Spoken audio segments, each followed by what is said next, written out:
El siguiente trabajo busca dar a conocer las diferentes teorías de la inteligencia.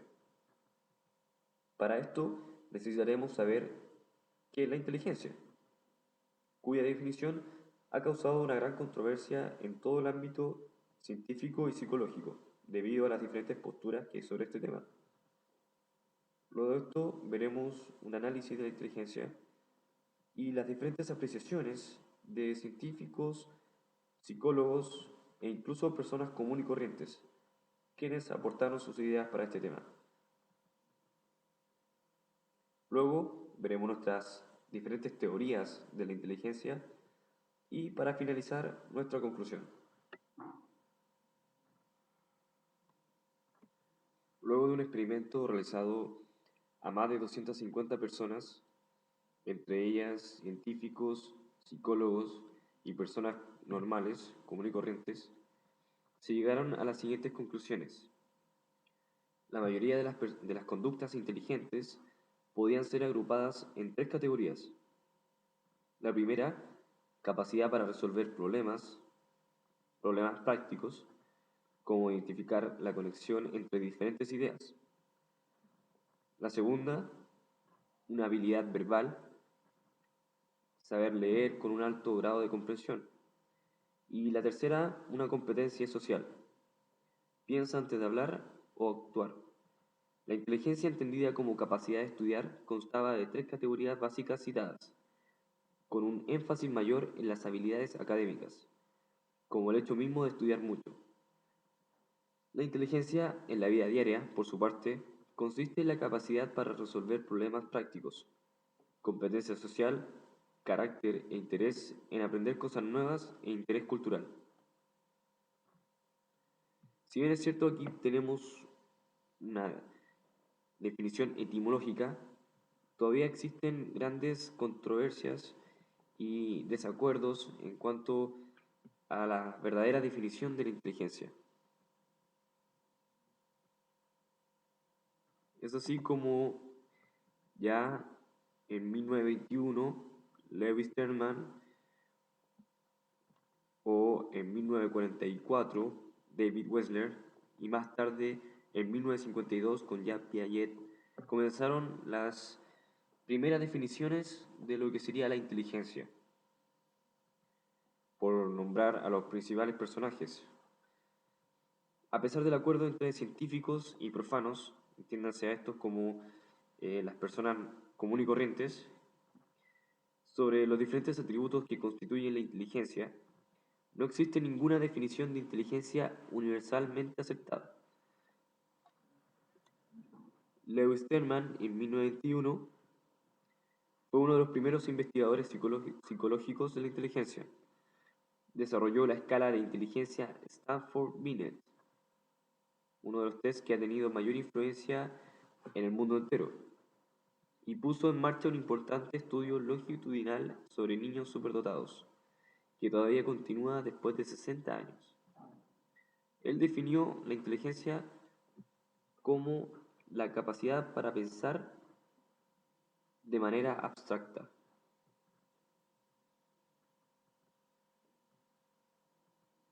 Jean Piaget, en 1952, psicólogo suizo que aplicó su amplio conocimiento de la biología, la filosofía y la lógica a observaciones meticulosas sobre los niños y que construyó una compleja teoría sobre la manera como los niños adquieren el conocimiento, definió la inteligencia como la capacidad para adaptarse al ambiente.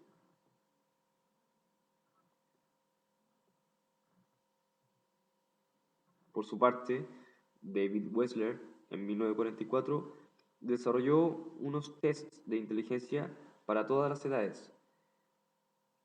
Formuló una definición práctica: la capacidad, la inteligencia como capacidad para actuar con un propósito concreto, pensar racionalmente y relacionarse eficazmente con el ambiente.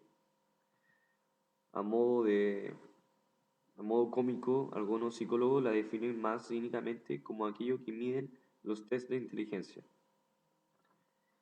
Pero para efectos prácticos, en nuestro trabajo, seguiremos la bibliografía del Papale,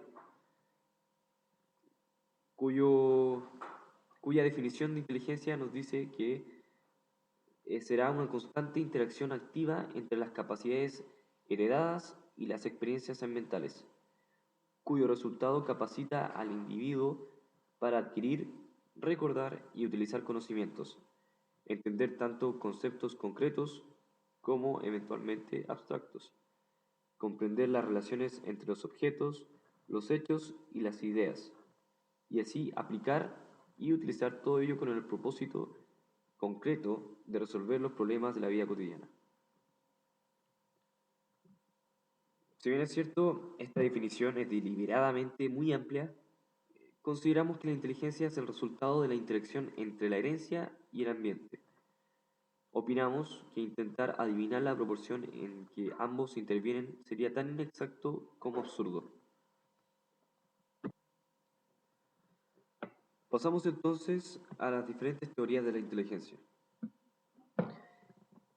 Como decíamos con anterioridad, existen casi tantas teorías sobre la inteligencia como definiciones. Presentaremos dos enfoques básicamente diferentes.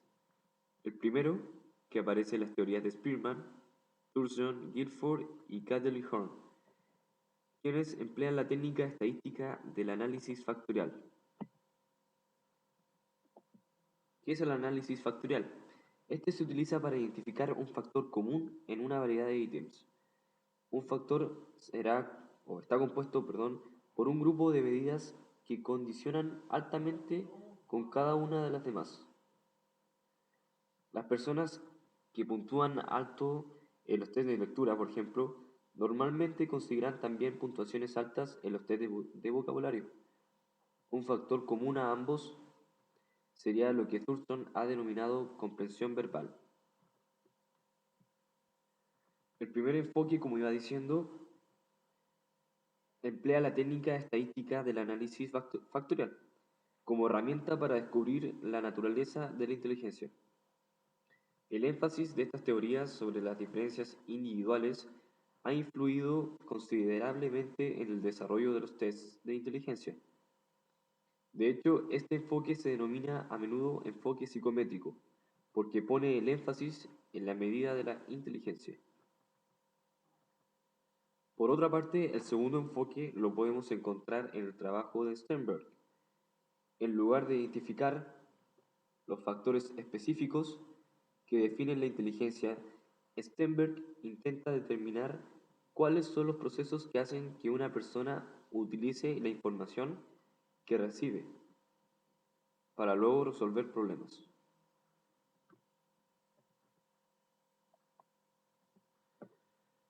Teoría de los dos factores de Spearman. Uno de los primeros teóricos fue Charles Spearman, 1904, quien pensaba que la inteligencia estaba compuesta por un factor G y varios factores S. El factor G, la inteligencia general, era considerado como una capacidad intelectual heredada que influye en la ejecución en general, y los factores S, habilidades específicas, son los responsables de las diferencias entre las puntuaciones en distintas tareas, por ejemplo, verbales y matemáticas. Spearman justificó esta división haciendo notar que normalmente una persona que obtiene una puntuación elevada en un tipo de test normalmente también lo obtiene en otros, pero que en cambio difieren algo sus puntuaciones en las distintas habilidades. Habilidades mentales primarias de Thurston.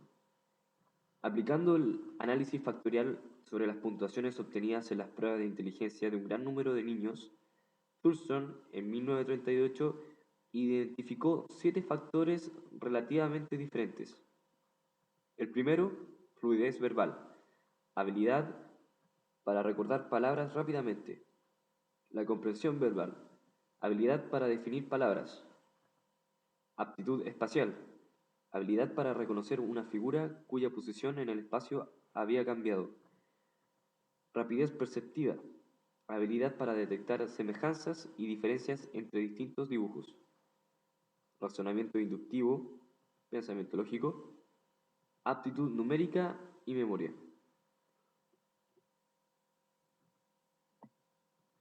La teoría de la estructura del intelecto, de Guilford. Guilford, en 1959 y 1982, llevó el análisis factorial varios pasos más allá hasta crear un modelo de inteligencia tridimensional y de estructura cúbica, formado por unos 120 factores diferentes, sin ningún factor general de inteligencia. Entendamos por factor general a los factores que son heredados. Guilford amplió su modelo hasta llegar a los 150 factores. Estos factores independientes están formados por la influencia recíproca. Influencia recíproca de las operaciones, la manera como pensamos, los contenidos, lo que pensamos y los productos, los resultados de la aplicación de una determinada operación a un contenido determinado o el pensar de cierta manera sobre un sujeto determinado.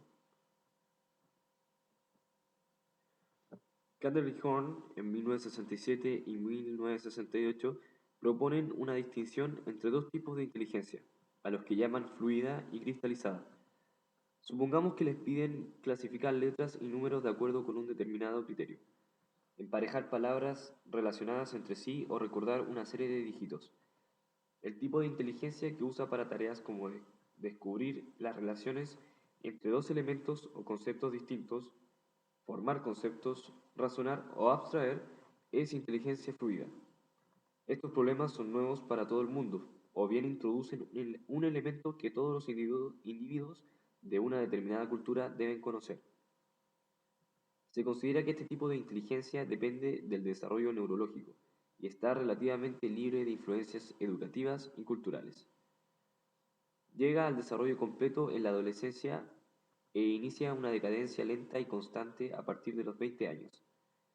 Esta decadencia tiene, por lo general, poca importancia práctica hasta una edad muy avanzada, los 80 años, porque la mayoría de la gente logra compensarla a menudo con el hecho de tomarse un poco más de tiempo para aprender este tipo de información. El otro tipo de inteligencia, de acuerdo con esta teoría, la inteligencia cristalizada, influye en la capacidad de utilizar un cuerpo acumulado de información general, para así emitir juicios y resolver problemas. La inteligencia cristalizada incluye conocimientos tales como el significado de las palabras, las costumbres de los indios peruanos, cómo usar el tenedor en una comida de etiqueta, etc. Dependemos de este tipo de conocimientos para resolver aquellos problemas en los que no existe una respuesta concreta, sino una variedad de posibles soluciones. Este tipo de inteligencia aumenta a lo largo de toda la vida, hasta edades muy avanzadas. De hecho, una serie de investigaciones recientes que medían la relación entre la edad y el conocimiento del mundo, cosas tales como los nombres de los líderes mundiales, las señales de peligro por la calle, etc., mostraron que mucha gente a la edad de 70 años recordaba mejor la información de este tipo que los jóvenes y las personas de mediana edad. Así es como llegamos al segundo enfoque, el enfoque del procesamiento de la información, de Sternberg. En vez de preguntar cuántos tipos de diferentes problemas resuelve la gente, algunos investigadores como Robert Sternberg en 1978 preguntan por el modo cómo resolvemos los problemas, ya que concibe la resolución de problemas como un aspecto de la inteligencia. ¿Qué ocurre con la información desde el momento en que la percibe hasta el momento en que decide utilizarla para resolver su problema? Esta teoría señala la existencia de una serie de pasos en la forma como procesamos la información. Podemos observar estos pasos analizando la manera de resolver una analogía típica entre las que se encuentran en muchos tests de inteligencia. Para concluir, queremos dar a conocer para qué principalmente se utiliza la inteligencia. La pedagogía es la ciencia que estudia la educación humana y elabora técnicas que faciliten el aprendizaje. Los pedagogos muestran gran interés en los diferentes aspectos relacionados con la inteligencia y sus factores condicionantes, tanto psicológicos y biológicos como socioculturales.